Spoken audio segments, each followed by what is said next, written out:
Hey you, do you want to cuddle? Today's guest tells me it can cure all sorts of ailments.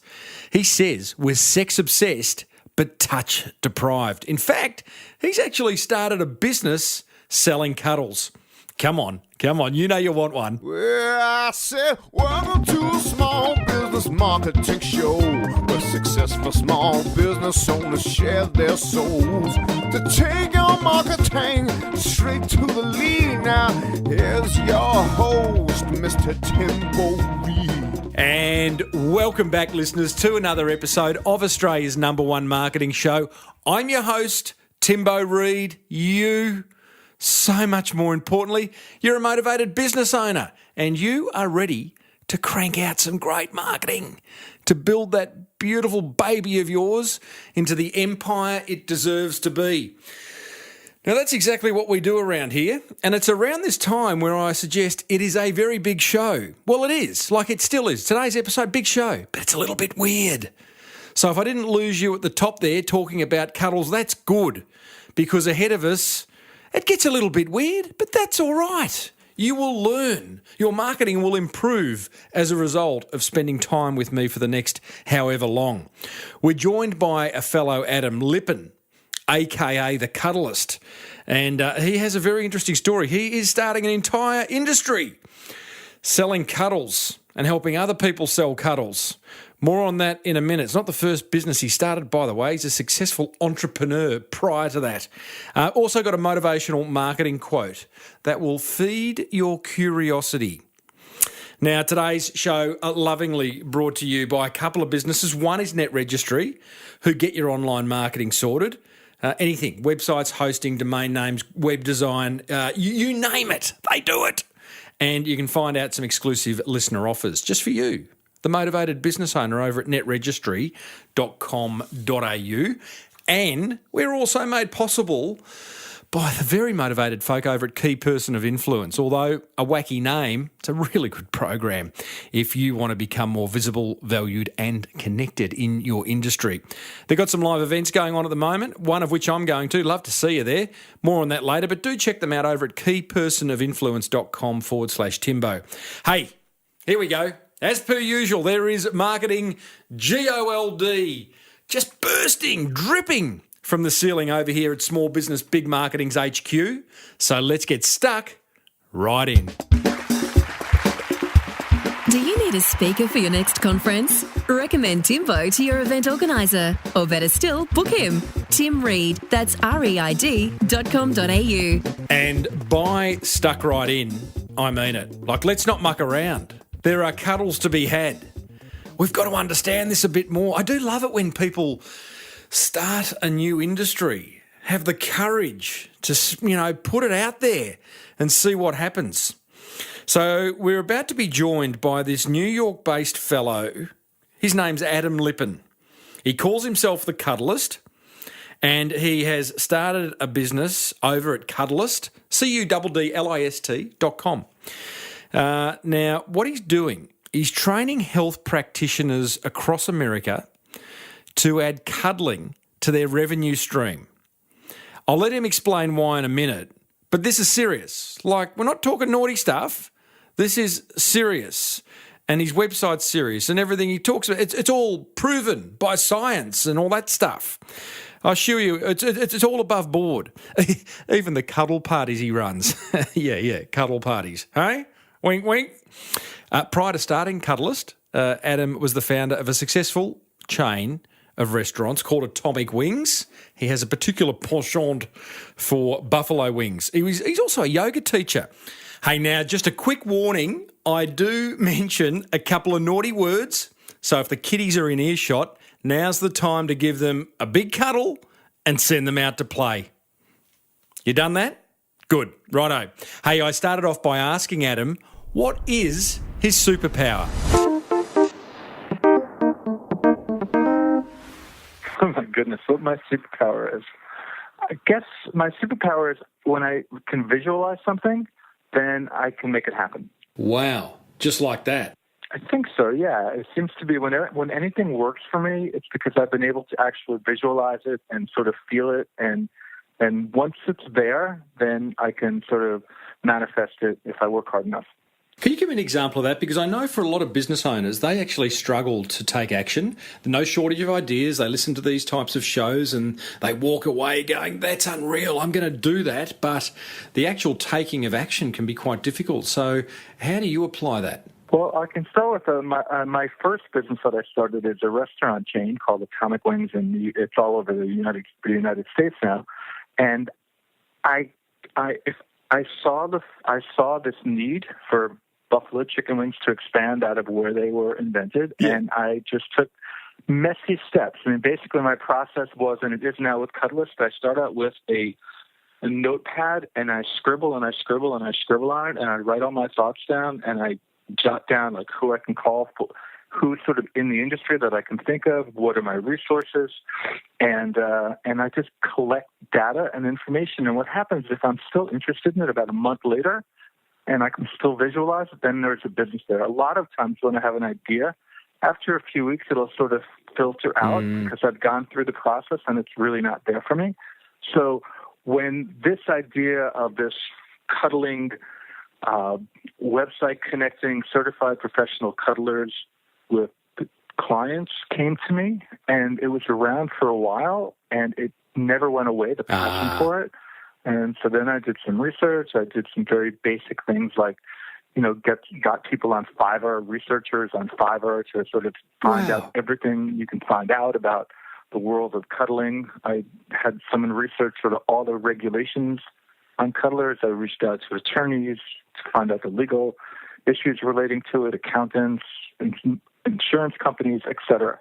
And so as it all sort of came together, then I started to put a little plan together on how I could make it happen. That's really interesting. I obviously want to talk Cuddlist in a minute, but that whole idea of having a thought, having an idea, putting some effort into researching it, actually using Fiverr, which, what a cheap way of getting other people to kind of do some of the hard work for you in the early stages, to then sit with it after a month or two and go, do I still feel like I want to pursue it, or have I lost interest? I like that. Thanks for sharing. You're welcome. That's definitely my process, because if I've tried to jump into something without letting it marinate and sit with it, and I know when I find something that can sustain my energy. And I don't trust myself the first week or two. I need to sort of live with it for a little while. Is that because it's like a bright, shiny object? I'm a bit like that. It's like, that first week, that's just distracting. Yeah, I mean, there's a lot of great ideas, but in order to make a great idea happen, for me, I have to be full in. Cool.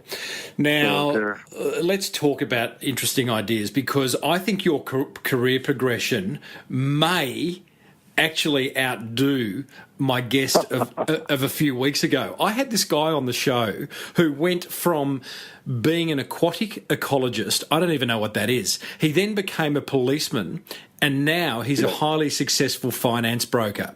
I think that's a weird career progression. However, you've gone from starting the Atomic Wings chain of buffalo wing chicken marinated scrumptious goodies that are in Baltimore, New York, Springfield, all around the place, to starting a cuddling business. Just talk me through that. Okay, well, first I want to say I listened to that interview and I really found it very enjoyable, and I tried to imagine myself being a police officer, and I couldn't do it. So that's not going to manifest for me. Right. So I've lived parallel lives, I guess I would say.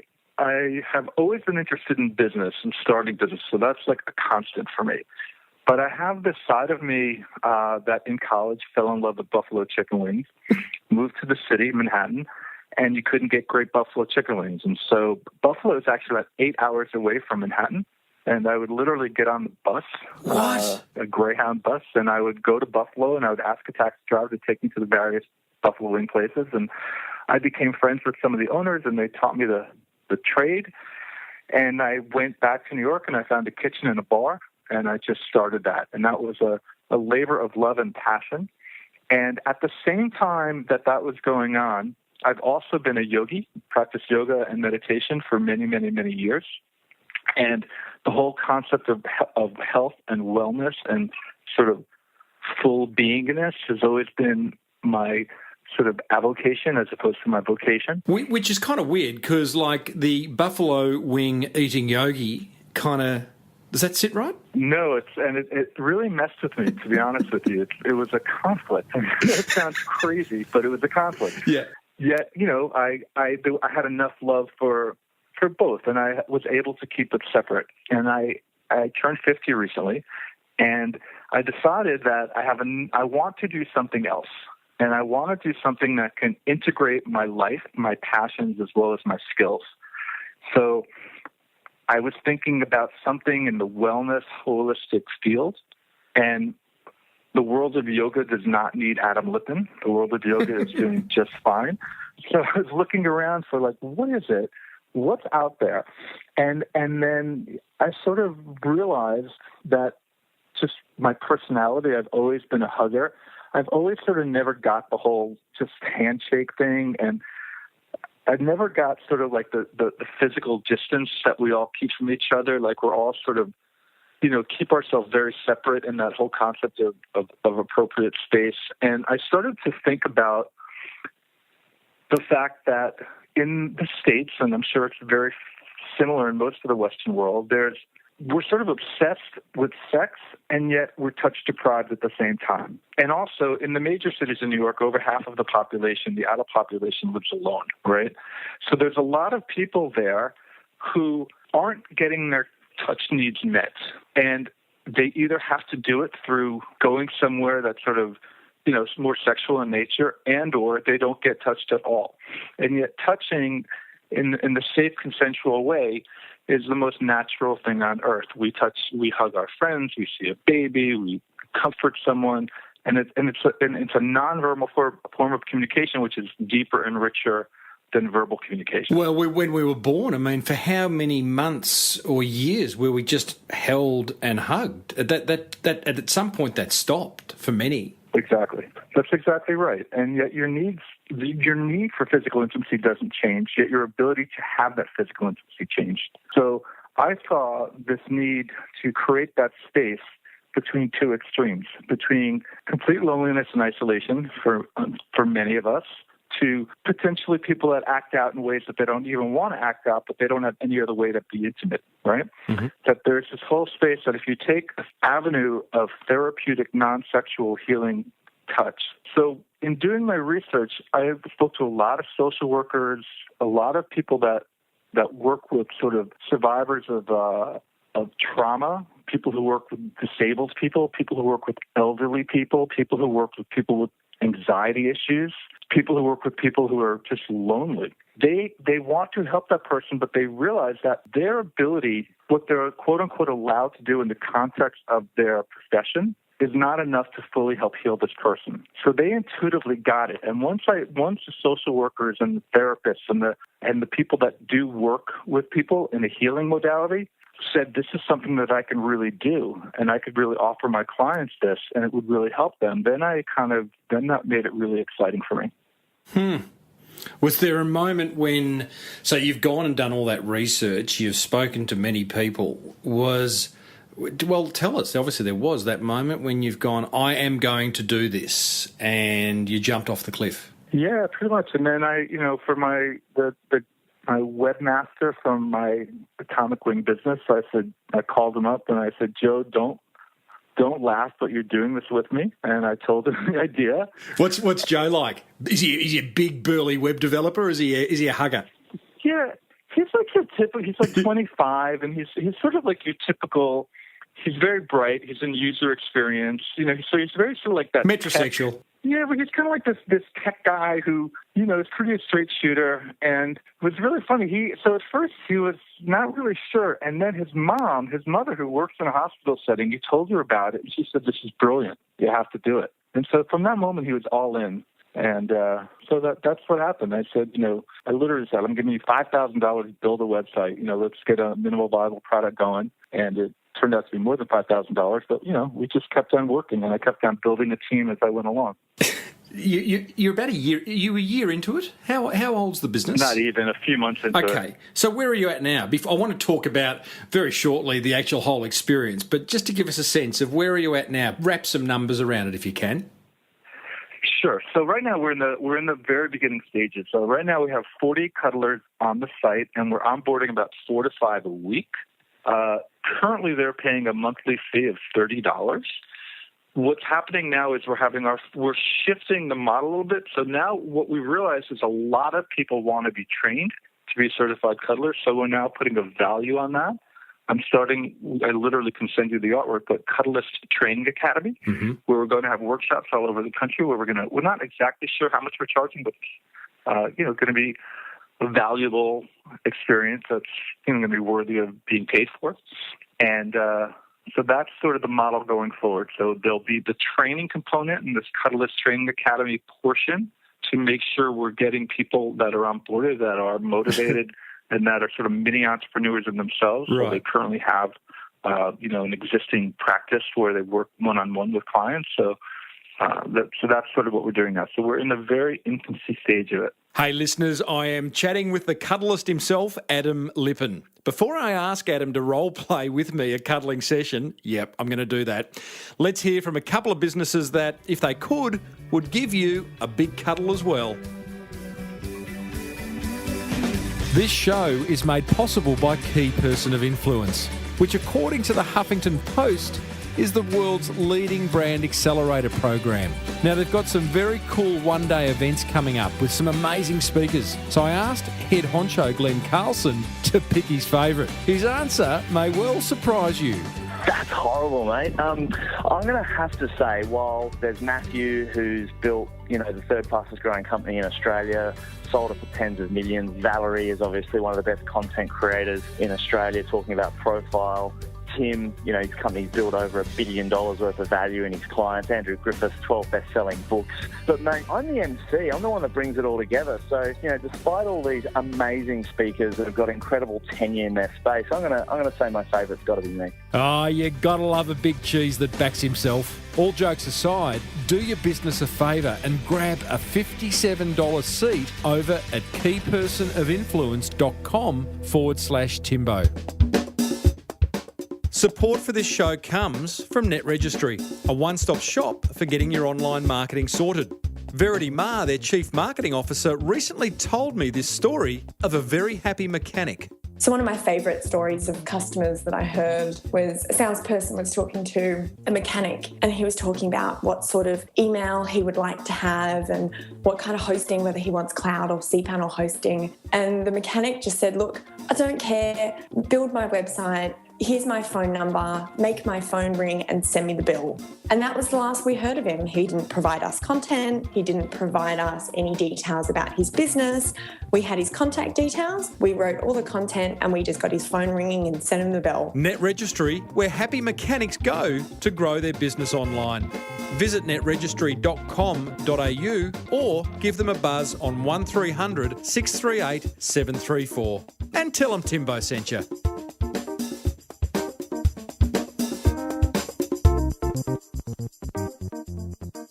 Okay, Adam, let's do this. We're not in the same room. This is an audio medium, but I need to go through the process of going and visiting a cuddlist. So I make my appointment. I roll up to their rooms. I'm guessing these people are natural therapists or healers of other modalities, and they've added. Okay, so they've added cuddling to their repertoire. I walk in. Is the first thing I get a cuddle, or what happens? So before you walk in the door, you would have agreed to our code of conduct, and you would have an understanding of what the session is and what it's not. So you would understand that this is intimate, non-sexual touch and consensual. So you would know the groundwork before you go in there, and you would know the basic rules before you go in there.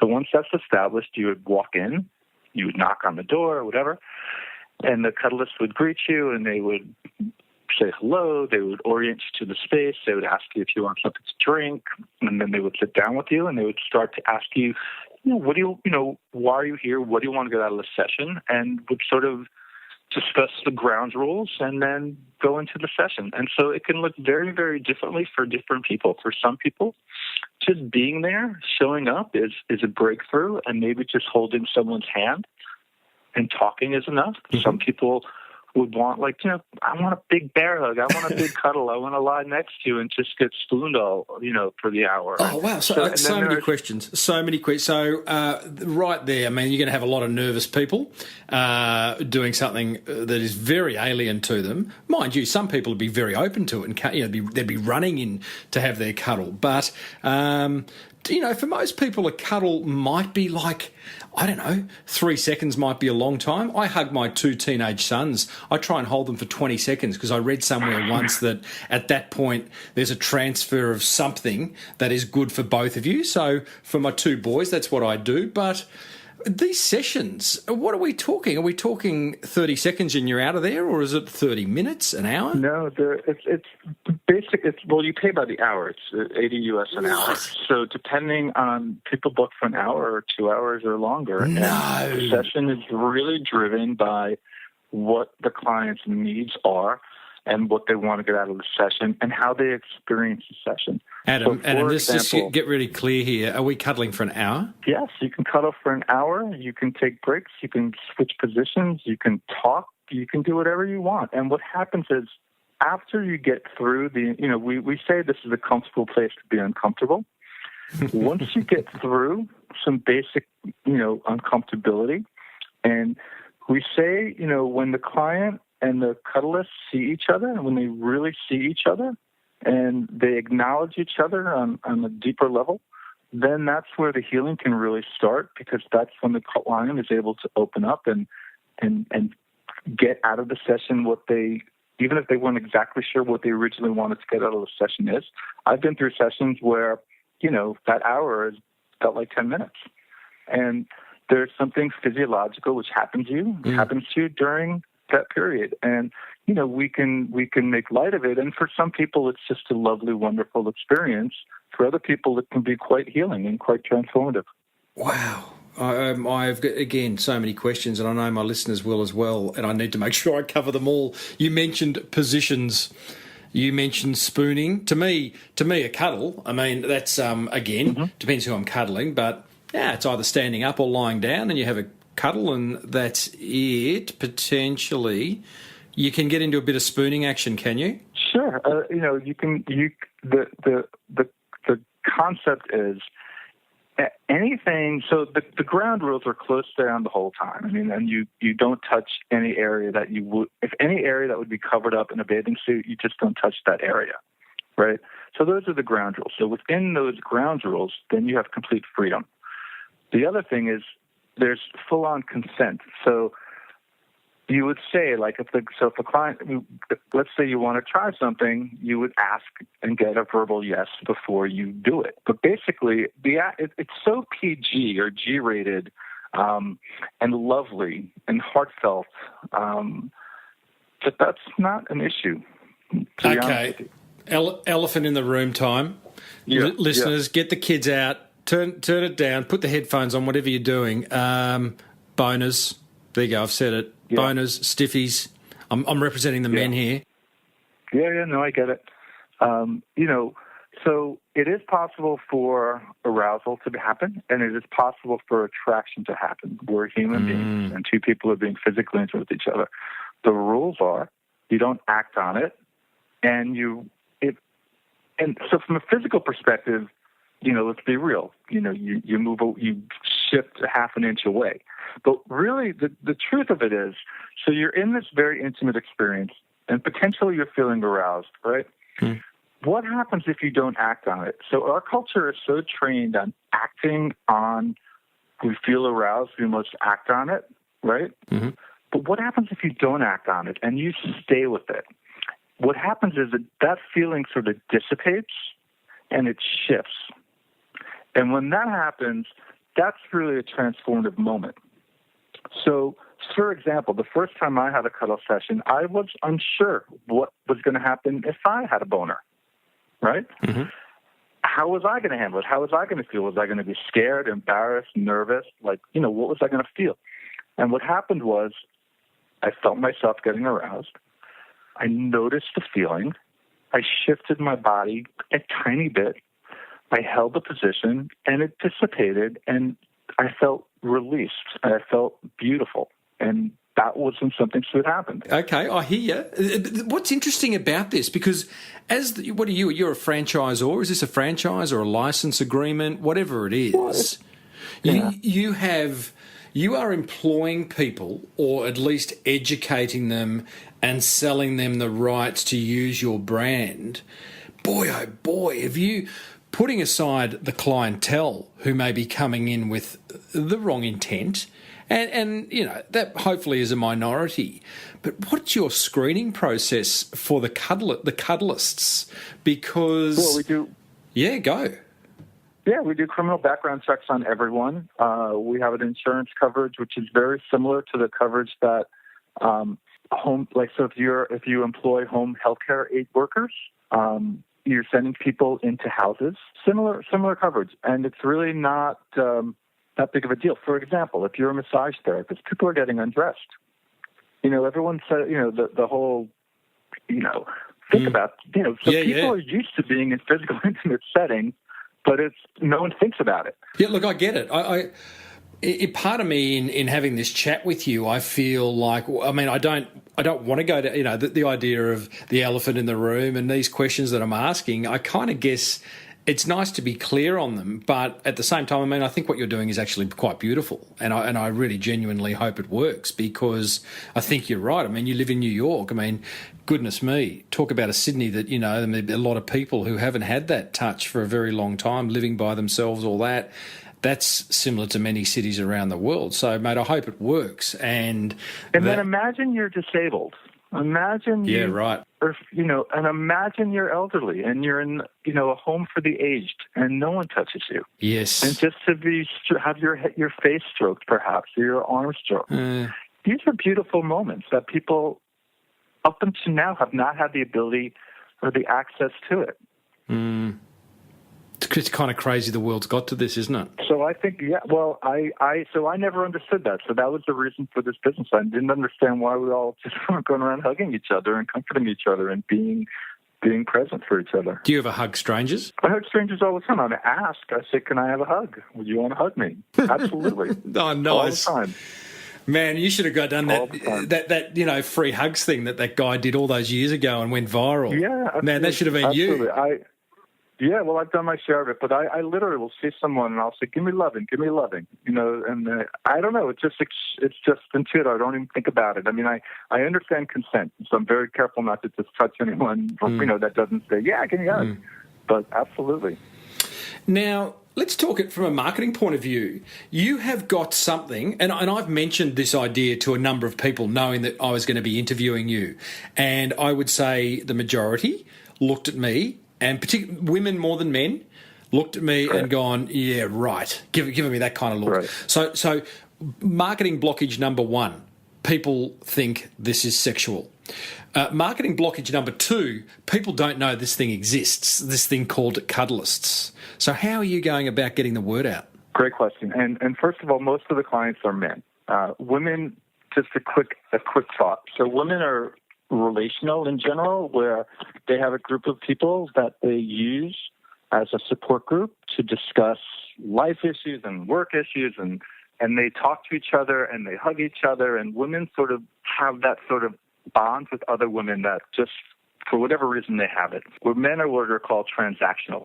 So a man needs something, they figure out who they can get to help them with that, and then that man's gone. And if they have friends that they've had for a lifetime, they play golf with, or they do something with, but they don't talk to them necessarily about their work or their relationship. I mean, there's some crossover. So in general, the clients are men, not women. So this is our challenge, and this is the question. How do you let people know what this is in a way to describe what it is? So our website and our marketing, I think, is very clear to give the message that this is a therapeutic, safe, non-sexual service. Yeah, your code of conduct is very, very clear. I'm looking at it now. I'll post a link in the show notes. You know what your website's missing? What? Is photos of cuddles happening. And in fact, I mean, the fact that you can cuddle for 30 to 60 to 2 hours, I think you mentioned. Hours, yeah. Hours. I think it'd be really interesting to have a video or videos of sessions. I had a chiropractor on a few months ago, and he has gone to the trouble of documenting on video a number of patient treatments where he's taken them from being in incredible pain to being fixed, and he's documented this. They're quite long videos. They kind of break a few of the, we have short attention spans, but I wonder whether, I'd like to see some videos of sessions. I agree, and we're getting them together. It's absolutely on the list, for sure. So, back to this question, how do we get the word out there? You've reached out to me for an interview. Clearly, you've got a bit of a podcast interview strategy going on. I like that idea. But again, people aren't keying into Google, where's my nearest cuddlist? Yes. So Facebook has been very, very important to us. Yeah. We also started a cuddle to this number, and then find our Cuddlist on the website comes up. And Craigslist, believe it or not, has been really valuable. And we, in the major cities that we're in, we have little posters, postcards that we put out, and anything and everything. And right now we're sort of going through the analytics of what we're doing. So we're testing out. So we have like 5 or 6 different major sort of key messages. So we do a key message a week, and we'll do sponsored ads and boost posts, and we're just seeing what's working for now. We're now starting with some Google ads, and we'll see what happens with that. And one of the great things about this business, because it is so unique, is that it goes viral pretty easy. Yeah. And so that's been really happening. And we've gotten lucky with some good press early on. So that's been helpful. We don't have a whole lot of time, so I don't want to there's a lot of people in this cuddle community. There are cuddle parties. If you go to cuddleparty.com, Is that you? I'm a certified cuddle party facilitator. Love it. Cuddle party. And so I have 2 cuddle parties a month in New York City. So when those cuddle parties are being promoted on Meetup and on Eventbrite, who sponsors those cuddle parties? Cuddlist sponsors is Cuddlist. What is Cuddlist? Right? So any opportunity we have, so we do that. So right now, I guess there's Meetup, Eventbrite hosting these cuddle parties. And cuddle party is sort of having a cuddle party is, well, first of all, it's wonderful. And a lot of our sort of training and thought processes that go into Cuddlist stem from cuddle party. Mm-hmm. And so there's a whole network of people. So for example, there are 110 certified cuddle party facilitators in pretty much every major city in New York, in the country, in the States, and then around the world. Those people are our natural partners and our natural allies. So we're reaching out to our partners as ways to help disseminate the word. So they're telling it to and each of these cuddle party facilitators, they have a couple thousand followers and a couple thousand people that attend their events, and they have emails, and a network with. So we're reaching out and creating networks, taking advantage of existing networks that are out there. Yeah, right. So it's a lot of that. I think, actually, as I think deeper about the marketing of this business, you probably you personally are wanting to attract cuddlists as opposed to clients, because it'll be up to the cuddlist to attract the clients. You really become an employer brand. Would that be fair to say? It would be really fair to say. And in fact, one of the things that we're realizing is our major job is to make sure we're allowing the most qualified people to go through our training to be on the site, because they are our brand ambassadors. We're not a franchise, but it's almost like a franchise system in the sense that they, like you said, they're using our branding, they're using our marketing tools and our brand identity to go out there and have businesses on their own. So you get paid, you make your money. Adam Lippin makes his money via, you pay to get listed on your website, cuddlist.com, and you charge people to get the cuddling training. Is that kind of your business model? That's exactly nice. Exactly. Those are the 2 major revenue sources. And Adam, you changed the world at the same time. This is beautiful. I want to finish by talking about something you touched on earlier, and it's sort of related, but you mentioned you have always lived a parallel life. Business owner, buffalo chicken wing guy on one hand, yogi, meditator guy on the other. And I think most of us kind of would have that dichotomy, some more than others. What do you say to people who are living parallel lives? Should they honour one side and drop the other? Should they continue to live it despite the fact that it feels a little bit uncomfortable? What do you say to them? What a great question. Oh my goodness. Isn't that the question for the ages for every single person? You know, how do you want to live your life? The buzzword short answer is as authentically as possible. Mm-hmm. And I mean, I think that it took me till I was 50, you know, until I figured out how I could put the two together. And so, you know, there's the whole sort of symbol of the yin and the yang. And I guess what I would say is you're not always going to be in yin and yang at the same time always, but do your best to be as integrated as you possibly can be. Mm-hmm. Because at the end of the day, our lives are relatively short. And, you know, what's the point?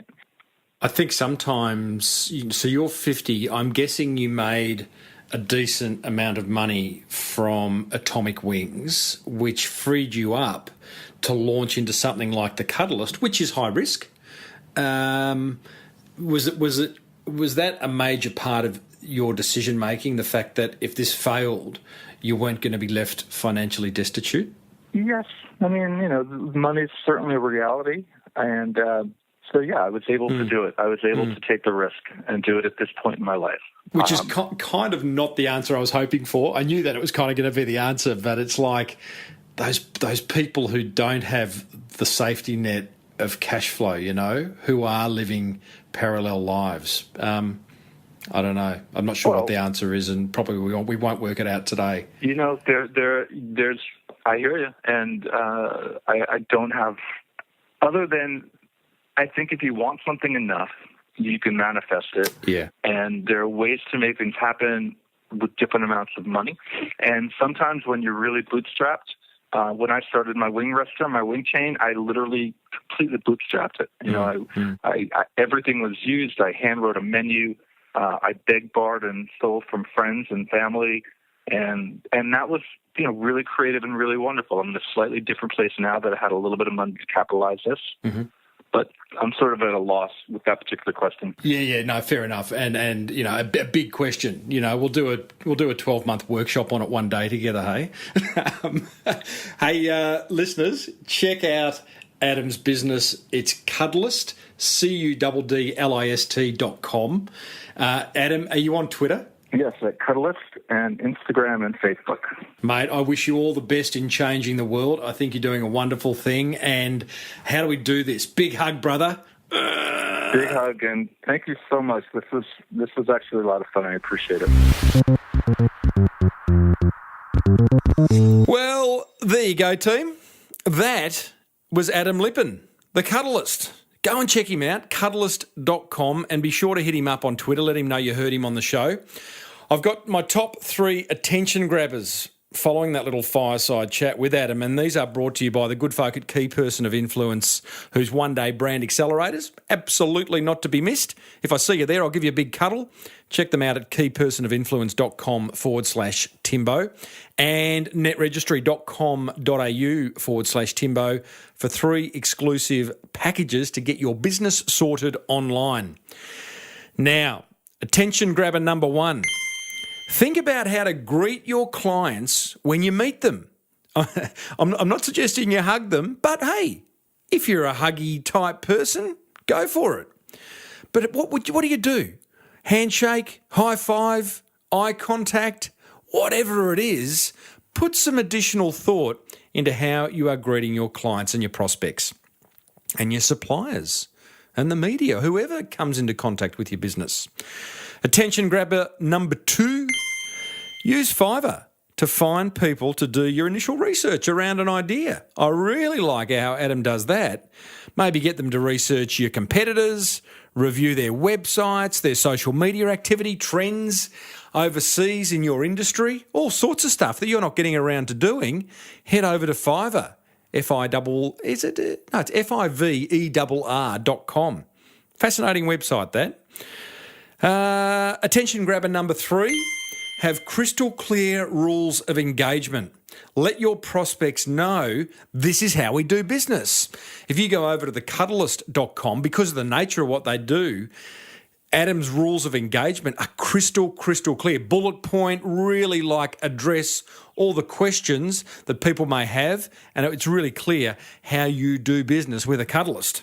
So there you go. They're my 3 attention grabbers. What were yours? What was your biggest takeaway, your biggest learning? Do you agree with the Cuddlist theory, concept, business idea? Or do you think it's a load of hogwash, hey? None of that woo-woo stuff for me, you're saying? I'm too tough for that. I don't think you are. You're listening to this show, you're a motivated business owner. You are open to everything. I'd love to know what floated your boat in that chat. So head over to smallbusinessbigmarketing.com, episode 302, and let me know how you feel. Big hugs.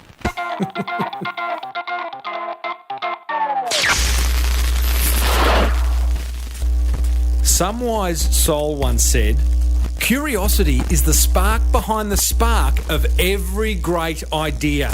The future, well, it belongs to the curious.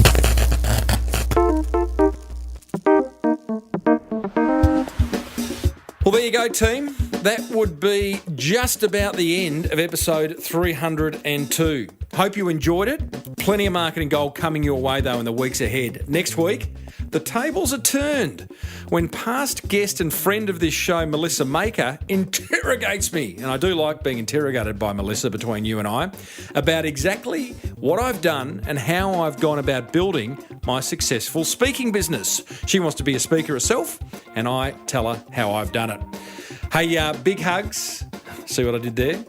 To Net Registry and key person of influence for making this show possible. Be sure to use Net Registry for your website, just basically to get your whole online marketing sorted, really. Head over to netregistry.com.au/Timbo and do grab a seat at the upcoming Key Person of Influence Brand Accelerator Day in Melbourne or Sydney. Brisbane sold out. Wow, they're good, those guys. keypersonofinfluence.com/Timbo.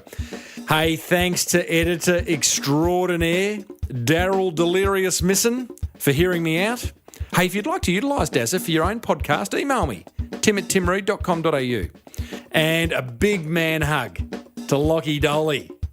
Tough hug, just blokes, bumping chests, for creating the soundtrack of my life, Lockie. Well, not my life, but of this show anyway. You can check Lockie out over at lockiedolly.com. Hey, if you need a speaker for an upcoming event, I'm all yours. Love doing that. But until next time, have a great week. Thanks for listening to the Small Business Big Marketing Show. Be sure to pay it forward. Tell someone you love. Tell another business owner you think could do with a hug. May your marketing be the best marketing. Bye for now.